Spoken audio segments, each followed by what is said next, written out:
Mesdames, Messieurs, bonjour. À la surprise générale, Yves Le Terme a donc présenté sa démission durant la nuit, entraînant une longue série d'audiences royales au château du Belvédère. Le communiqué du Palais Royal n'intervenant qu'à 3h30. Le fil de la nuit avec Thomas de Bergeyck et Benjamin Van Kelst.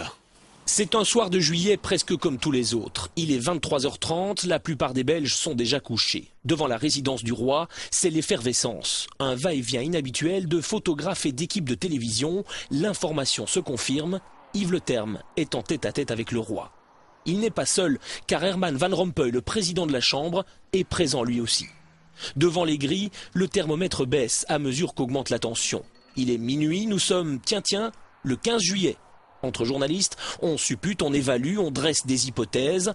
1h moins 10, c'est Jo van der Zen qui entre au Belvédère. Ministre de la Justice, mais aussi ministre des Réformes institutionnelles, et ça, c'est un signe.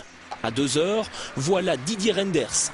Le regard noir, la mine grave, l'autre ministre des Réformes va lui aussi veiller aux côtés du roi. Rien ne filtre, pas une déclaration, pas un signe de vie, jusqu'à ces lueurs. Un convoi emmené par celui qui est encore Premier ministre du Royaume, Yves Le Terme, Jo van der Zen, quitte au même moment.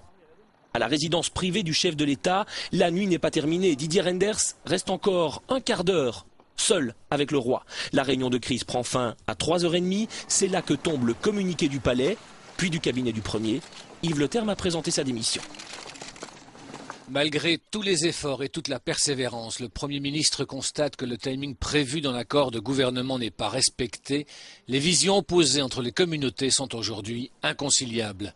Cela démontre que le modèle de concertation au niveau exclusivement fédéral a atteint ses limites. Pourtant, une réforme de l'État reste un élément essentiel d'un accord de gouvernement. On attendait un 15 juillet décisif, il aura commencé très tôt. En pareilles circonstances, chaque heure compte.